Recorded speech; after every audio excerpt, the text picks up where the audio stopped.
Hello, everyone, and welcome back to Freebird Spirit YouTube channel. Um, and today we're going to explore something new with Tom here. And we are going to be exploring some really cool stuff with his new book that he has, or I guess there's two books, right, Tom? Two books Had that to are do coming that. out. It's 1 and 2. And so our hope is that uh, today's time together, this video, will expand and deepen your mind and just take you to new places and open up things for you. And also even deepen your connection with the ground you're standing on. So, I'm honored to welcome Tom T. Moore.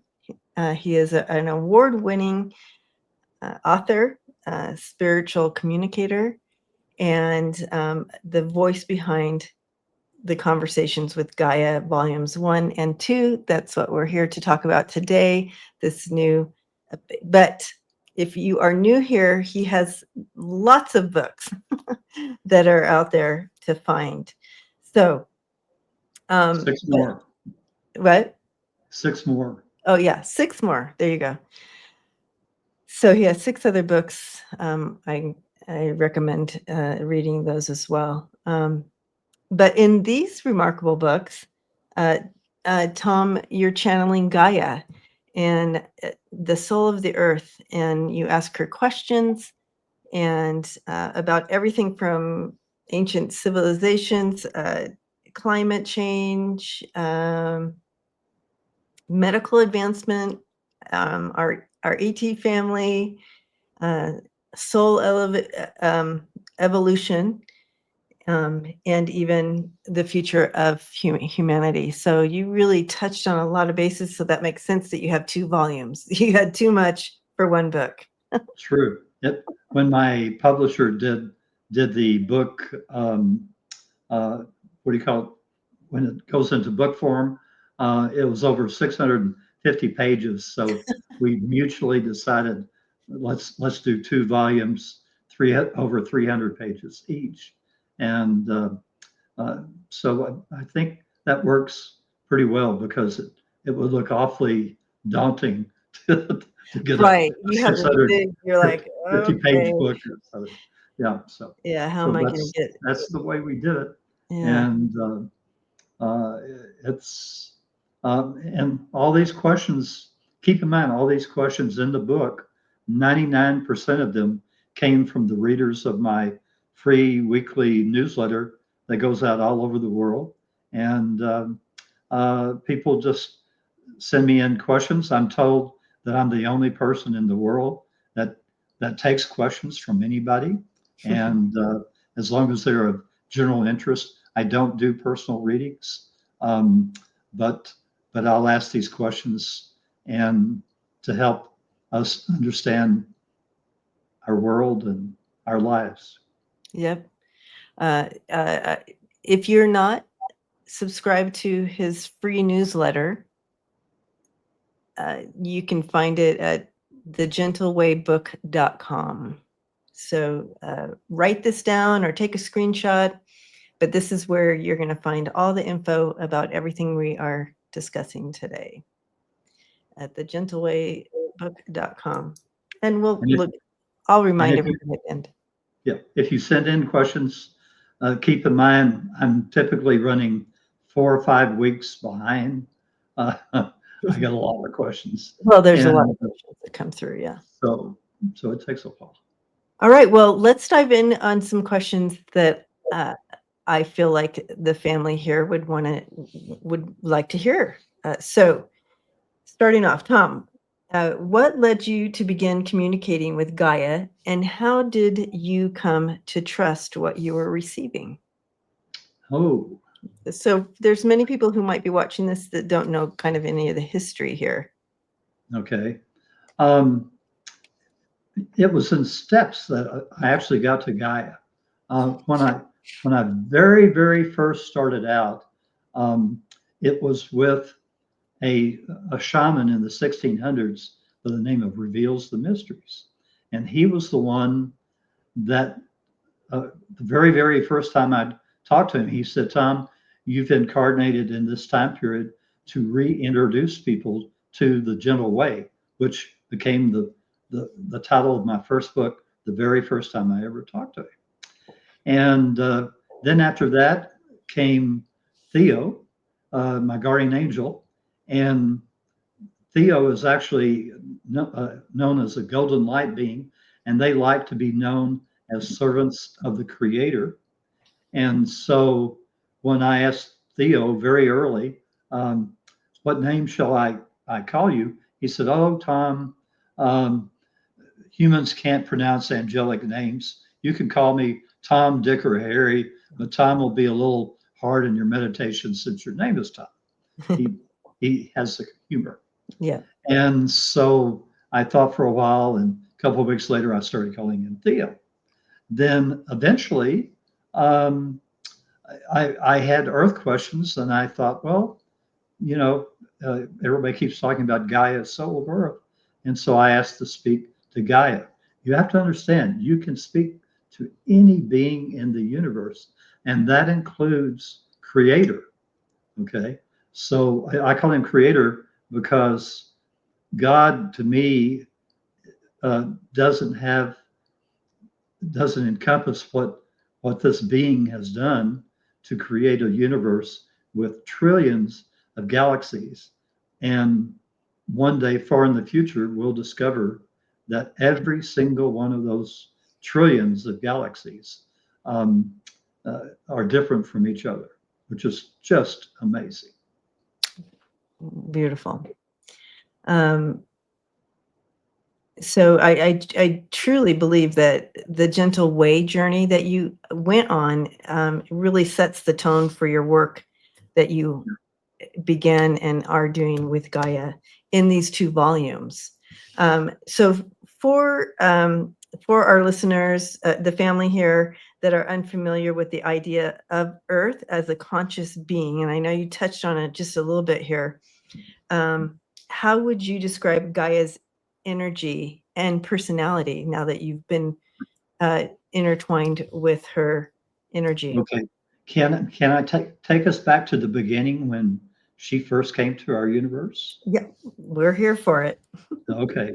So, and I think this is an interesting story because way, way back, I mean, we're talking about billions of years ago, there's a creator of creators, and I call her Big Mama, just humorously. And she creates trillions of creators, and every single one of those creators is different from each other, just like our universe is. And so our creator was created sort of in the middle, creator describes. And and one of the major things about creator is creator loves variety. So when creator finally created this universe, it was what I would call the small bang theory. Okay. That's because creator started off with creating only a few hundred galaxies, and they were all kind of tightly packed together, very close from the best way it's been described to me. And so this was always started in 25 billion years ago, even though we think our universe is only 13.5. We're getting more instruments that will be able to eventually tell us the actual age of the universe, which is 25 billion, not 13.5. There's going to be another step coming fairly soon where because of the James Webb telescope, they're going to finally say, well, it looks like the universe is 20 billion years old. So I find it interesting to put a time limit on the universe, since I know that we think as time is linear, but it's not.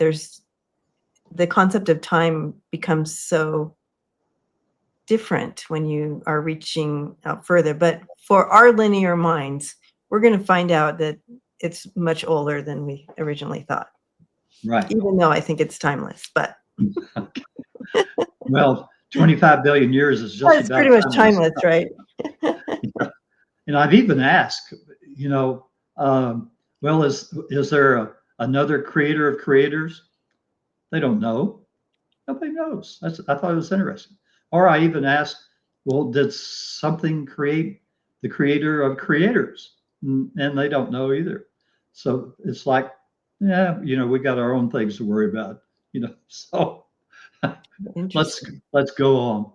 And so anyway, Gaia showed up really really close to the beginning of this universe, and Gaia wanted to become a quantum master, and she had this conversation with Creator that explained all this and all, but of course the conversation took place in like a second or a half second or a tiny second of time for us. And so Creator said, okay, if you want to become a quantum master, what you need to do is, here is an asteroid about 2 miles wide, and you need to ensoul that asteroid, and you need to go to these several hundred galaxies that I've already created, and you need to communicate with the souls that ensouled the suns, the planets, the moons, and all the people that are going to be attracted to have lives on those specific planets. So for the next millions of years, she and her little asteroid, which it was explained to me could be maneuvered, would go through these newly formed galaxies and communicate with all these cells. So eventually, that seemed to be completed, and the creator of our universe wanted to see if the negative energies that were present, but no one in all the trillions of creations had been able to work with. They were absolutely impossible. In the book I just read today, it's like the hardest rock that you've ever experienced, and that's what those 4 negative energies could be compared to. So so Gaia took on, the Creator created the space-time continuum to see if these 4 negative energies could be worked with, when there were all the rest of our universe and the other trillions of universes had only been created in the 10 positive energies. So that was her job, is to oversee this Earth, okay? And there actually are 12 parallel Earths. So there are 12 Debbies that were all born at the very same minute in time, but all of your lives on your Earth are different from all the lives of the other Debbies. And you can pass away at different times. So as an example, I have, on timelines 1 and 2, I've already passed away from heart complications, and but we're on timeline 6, and so far so good, still around. Yeah, I feel like some days I'd prefer to be on a different timeline. Yeah, a higher one. A higher one, yeah. Unfortunately, every single one of the lives that we have on Earth, and that's for most people an average of 600 to 800 lives for each soul fragment, will all be on the 6th timeline, because we wouldn't want to, let's just say we wouldn't want to be on a lower timeline and have to balance things that we've done on the lower timelines, and the same for being on an upper timeline and having to balance something that we did on an upper timeline that we didn't do on this timeline. So Okay. we stick with our timelines. Interesting. Um, I just think it's fascinating to think of the Earth not just as our home base here, but as her own soul and her own path of growth that we are experiencing with her as well. Right. I talk a lot about how we are in this shift ourselves, and so is she. And we're experiencing her shifting as well as our own at the same time. And So, she has, I might mention, there are 4 million other souls that are helping her hmm, run the earth. I mean, we're talking about group souls like dog soul, cat soul, and we're mhm, and we're mhm. talking about souls that inhabit mountain ranges, or even if it's a magnificent mountain like Mount Everest, there's one soul that inhabits that mountain.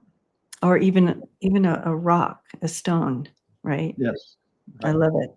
This is so beautiful. So in both volumes, you explore like huge topics. Like that's why there's 2 volumes, you guys. So climate, Atlantis, um, our Lemuria. our ET family, and so the question here is, what is the most surprising or paradigm shifting um, answer Gaia ever gave you when you have had these times with her? Anything that was mind bending or Anything mind building? Well, do you want to go into the earth changes coming in 2026? no, no, no. I thought that was awful mind bending, but we can discuss that later. Um, Gosh, there's such a Anything range that when you start surprised you, I talking should about. say. Hmm? Anything that surprised you in like her essence or um yeah. Well, a little surprising was the fact that she said, she and I have been talking for a large number of previous lives. And she said, dating all the way back to my life in Atlantis, where I was um, inspired to create the Gentle Way, um, she made a promise to me in that life that we would always say at the end of our talks, um, uh, uh, Godspeed, Tom, and have a wonderful day. Okay. Oh, So, and I always say that to her too. yeah. So that's just her little thing that she says, I have to say this time that I promised you back in that life I would do that. Oh, I love that. And I love how it just brings more of that connection that we see the earth as, oh, that's just that, but um in that how she does that, she brings it more on a ebb and flow connection with you. Mhm. And so hopefully that helps others as well. Um, so and it also shows how we're in this co-creative process together. I like that as well. And and that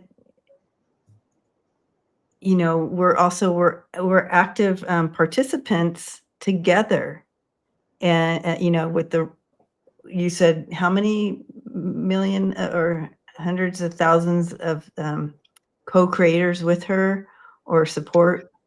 Oh, yeah, the 4 million souls. 4 million souls, yeah. Yeah, But we also are co-creative with her with our own energy as well. sure. We're not just Some passive. good, some bad, Right, right. Yeah, which is why exactly. she has storms and tornadoes and That's why hurricanes to she'd to adjust. take the negativity away. Yeah, so always adjusting.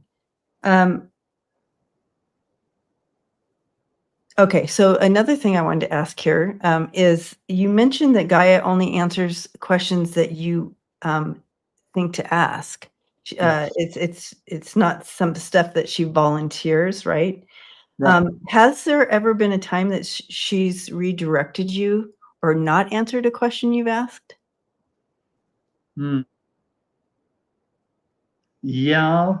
Uh, I mean, at times she'll say, Tom, um, that's something for a scientist in the future to have Okay. their aha moments. And so I can't answer that and take that moment away from them. Okay. Okay. So Yeah. there are those times. Okay. Okay, so she also talks about health challenges, addictions, autism, ADHD, as part of the soul contracts. Um, Mhm. I think that's pretty powerful that uh, you have that conversation with her. Um, but it's also, I mean, it feels intense.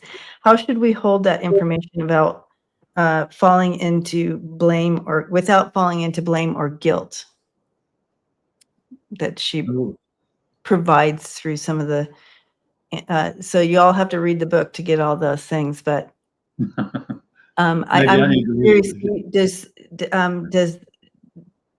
does she offer any way for us to be able to hold that information? Well, keep in mind, I mean, you do have the gentle way, okay?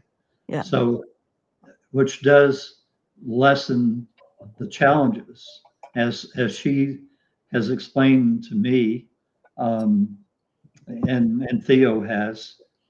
You can have a challenge in front of you that's like a brick wall, and if you request benevolent outcomes for it, or request benevolent outcomes for other people having these challenges, then the challenge lessens. There's still a challenge there, but it's not so hard. So Mhm. that's that's part of our soul contracts, that in each life, eventually we have to experience every single thing that Gaia, Mother Earth, has to offer, and the good, the bad, and the ugly. And that's, um, these are experiences for our lives on Earth. And some souls choose to have around 600 lives, and others choose to spread these challenges out farther, and they'll have maybe 800 lives. It Mhm. could be 797, 805. I mean, these are not, these are general numbers. And so, whatever it takes for you to have every experience the earth has to offer, that's how many lives you're going to have on earth. Wow. She also says that we're part of an explorer race. I think you put it meant to evolve and influence uh, a bunch of other planets. I guess trillions of other planets. Um, Initially, yes. and what are we? So, what are we being prepared for right now? Do you Okay. have? Yeah. Well, keep in mind that uh, all of these ETs that people are seeing in UFOs, Hmm. drones, and everything, they're taking millions of readings each day as part of this Earth experiment about all these negative energies that no one's ever seen before. So that's what their job is. Eventually, when we learn how to portal hop and go to the stars, which will be around 3250, that will we will take the small bits of negative energy with us to first the Federation of Planets, which there are 20,000 of in just our quadrant of the galaxy. There's another um, federation farther away in the galaxy. We don't have much to, I should say the ETs don't have much to do with them because they wouldn't help them during the actual Star Wars with the reptilians that took place for 27,000 universal years, 270,000 Earth years. And so there are other federations, but this is the one we'll start with, visiting those planets, and they in turn will spread this negativity to other planets clear across the universe, because they're all capable of portal hopping to the very oldest part of the universe Okay. and bring this tiny bit of negativity. Now, the reason Creator is having this happen is that all these other um, all these other societies may have technologically run rings around us so far, um, but they've been stuck at about a 5.3, 5.4 um, vibrational level, and we're at 5.0 now. So, excuse me. So in the result of bringing this negativity, all of those societies will be able to start growing again. And when the Earth experiment ends in 7,000 years, we will be at a point where our vibrational level will be at somewhere 6.6, 6.7, 6.8, somewhere in that region. Haven't gotten an exact thing on that. And we will actually be able to change molecules and just do things by thinking about it. Yeah, yeah, we're definitely going that direction, and I also feel like if they're able to draw away some of these more negative energies, that these other places might have a better capability of transmuting that negative energy better than we do at Yep. this point, since they're a little bit higher vibration, or that, well, um, it's very empowering to think of all these things, of where we are in regard to the universe. Deep stuff. The what? I said deep stuff. Deep stuff. There you go. Nice way of saying it. So, I do feel like there's some of the family here that might be here for the first time. So I wanted to just take a brief moment to kind of talk about benevolent prayers a little bit. What makes them different from like a more affirmative type of prayer, or a different type of traditional prayer?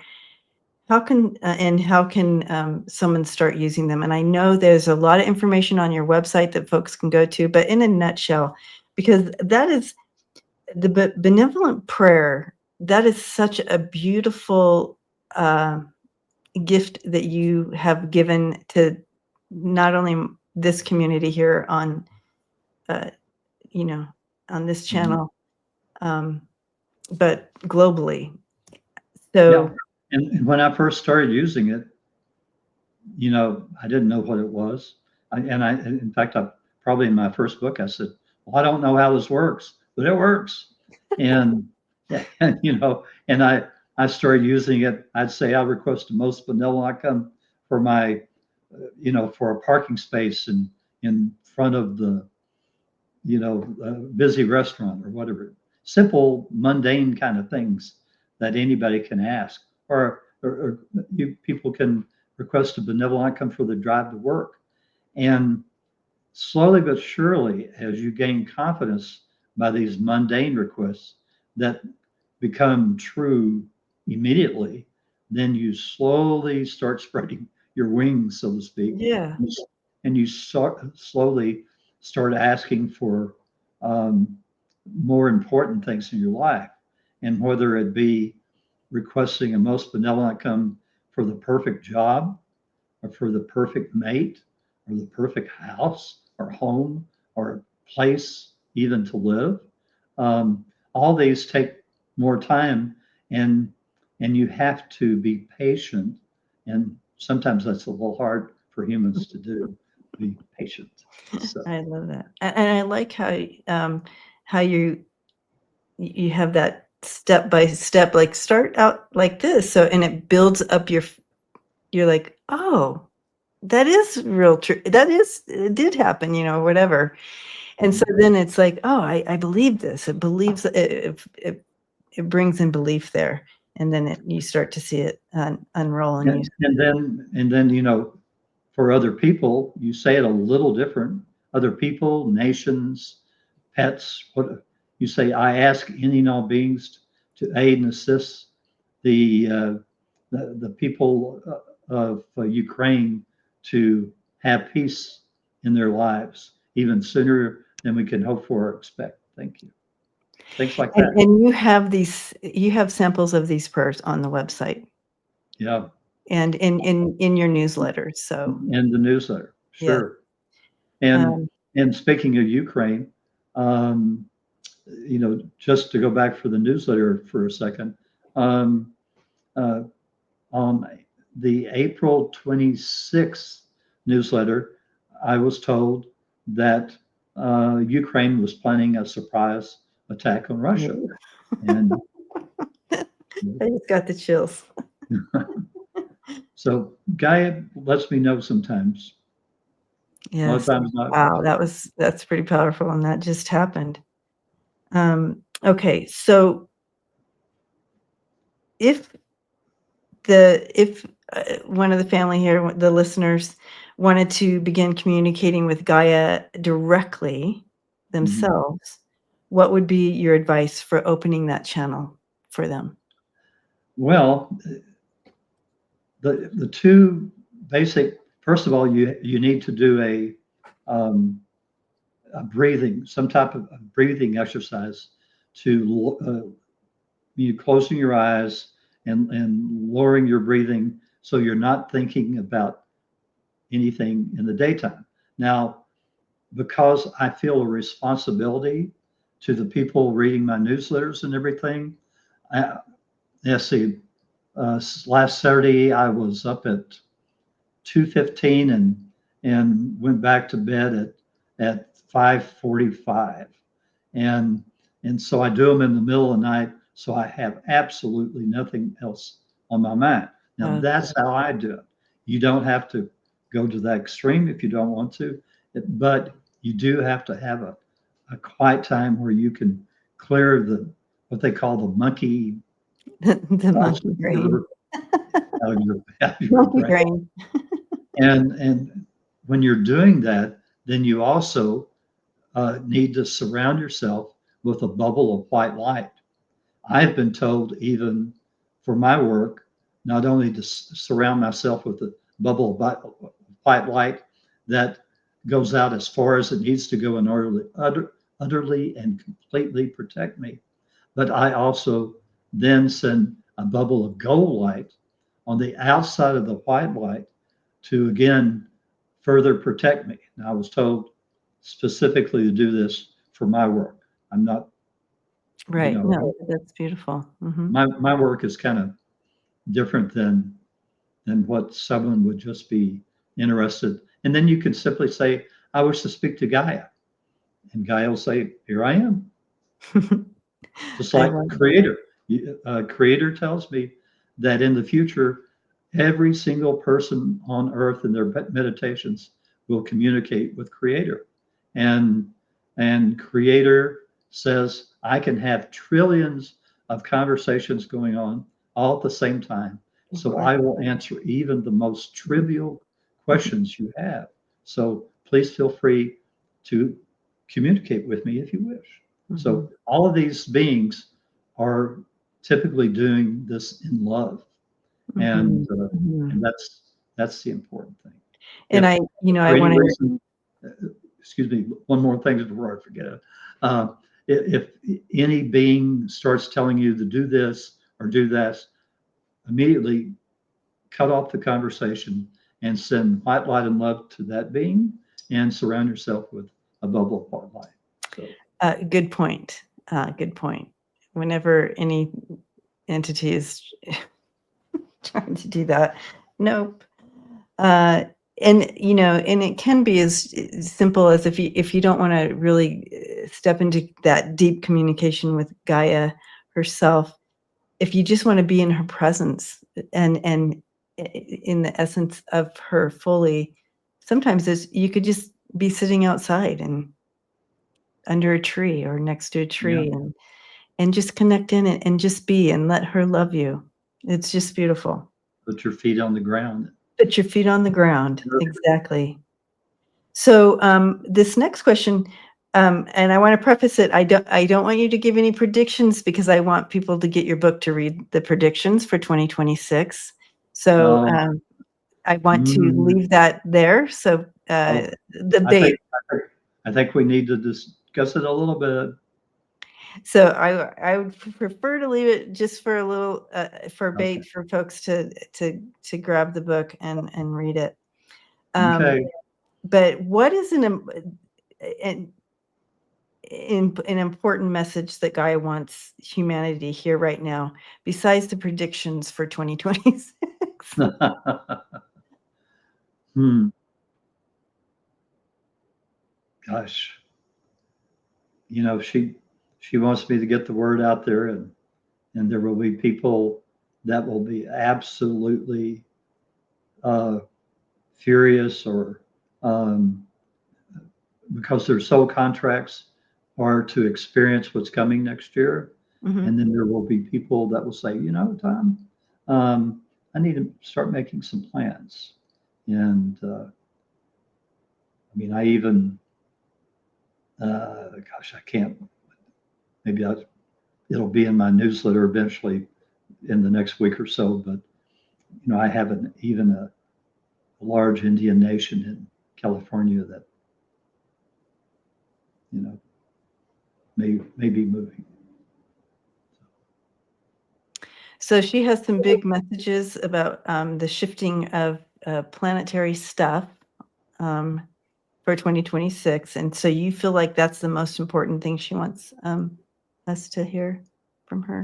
Yeah, she's been given the go ahead by our souls. Our souls, uh, uh, for a longest time, I mean years, I would every January and every June, she would allow me to ask about any changes uh, for the North American West Coast, and she would always tell me, nope, the percentage of probability is the same, or maybe it would go up a couple of points or something like that. Mhm. But I mean, you can go back to my January and June issues when you visit my website. On my website, um, I have all of over my 900 um, weekly newsletters archived there, and they're all free to read at your pleasure uh, and ability to get through them. And there's also a box that um, you can put in a name or a phrase or whatever, and it's a Google search box for the page. And it works okay. For some reason, Google could do a little bit better job for whatever reason, but maybe I've got so much there that it's hard for poor little Google to I know. make It's like, whoa. Uh, so on a personal note, what gives you the most hope about the future of this planet and the people on it? well. I know we're going to get through the next 7,000 years. We have reached the pinnacle, okay, uh, of our population. It's going to slowly go down, sometimes maybe faster at times and slower at others. And eventually, in 7,000 years, there will only be about 300 or 400 people left on Earth having our last lives. And I've been told that I'm uh, uh, going to uh, be in charge of the cleanup crew, and we're going to have people in each continent that will be able to change the molecules of any man-made structures or anything that's left over in 7,000 years, and we'll leave it pristine, and the Earth will become a tourist attraction for all of these planets all across not only our universe, but even other universes that want to come. And there'll still be just a tiny bit, just like the energy you might feel from going to Sedona and feeling some of the energy coming out of the vortexes. And they'll be able to feel that negative energy that we worked with in huge amounts that are here now. Oh, wow. Okay. Um, you know, your conversations with Gaia, it's so wonderful because it just reminds us that we aren't alone, not even close. And to She's our cheering us on, you she know, she's cheering us on. yeah, she is. She's cheering us on and excited for these new connections from these conversations and from from your book, and the more when you guys get his book and read and connect even deeper with her, she's excited about that too. It's kind of like Yeah. And she's told me long after we return back to our home planets, she's going to be here for as long as the Earth exists. And then at that time when the sun goes dark or explodes or whatever its ending will be, she'll be assigned to a new planet. So that's her future. she'll Um, she will continue just like we continue. and So we may keep in mind all of the people that are taking part in this Earth experiment um, are going to one day meld into a creator ourselves and take over running the universe for creator and allow it to go to a higher level. Now, um, 90% of the souls having lives on Earth are all we all came from other universes. We were created by other creators, whatever. Only 10% were created by creator, and they will be given a choice of returning to creator or going ahead and melding with us to become a creator. And I was told a small percentage will choose to return to creator. okay, so I want to leave our listeners with just a reminder that Earth isn't just your home, right? But it's a she wants to be known as your companion here as well, walking with you, supporting your journey, and rooting for your awakening, our awakening. Definitely And we need rooting to honor her too. and honor as we learn to honor her more and better and all the things. And there's a quote that you wrote that Tom, you shared. I am there always for you and wish you all to succeed in your lives. You quoted Gaia. And I am there always for you and wish for you all to succeed in your lives. And I love that. So next time you have your feet on the earth, just remember her and connecting with her. I want to look here at I wanted to share the screen here. Here's, if you want to talk about this a little bit, this is volume 1 and volume 2. Mhm. Love the love the covers, Tom. Right. And of course, the reason we did those covers are the multiple parallel Earths that Gaia ensouls. Beautiful. So if you look at here, there's Q&A format with over hundreds of questions that you had with Gaia. And some of the topics include how Gaia came to Earth, Gaia's unique perspective on past lives, karma, timelines, and future of tech, and more. And then you have volume 2, Mystical Beings to the Extraterrestrial Life, what ancient civilizations can teach us, and more. So wonderful collection here, I think, and so much information that we could have dove into, but I feel like we touched on. Yeah, you may have to read them slowly. And There's a that's lot of, it too. I mean, even when I was just kind of skimming today before we talked, I was saying, golly, boy, did she really give out a lot of information.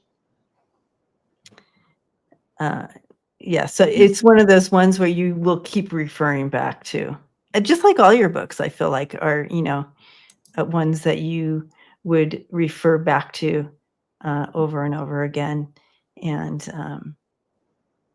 so forth. So, but thank you, Tom, for coming on Freebird Spirit YouTube channel and sharing your gift, your abilities, your books, and your continued encouragement for folks to connect with their higher selves and the gentle ways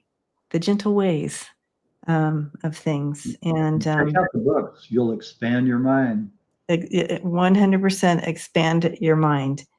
And so until next time, keep your heart open and your feet on the ground, folks. So much love. And thank you again, Tom. Thank you for having me. Appreciate it, Debbie.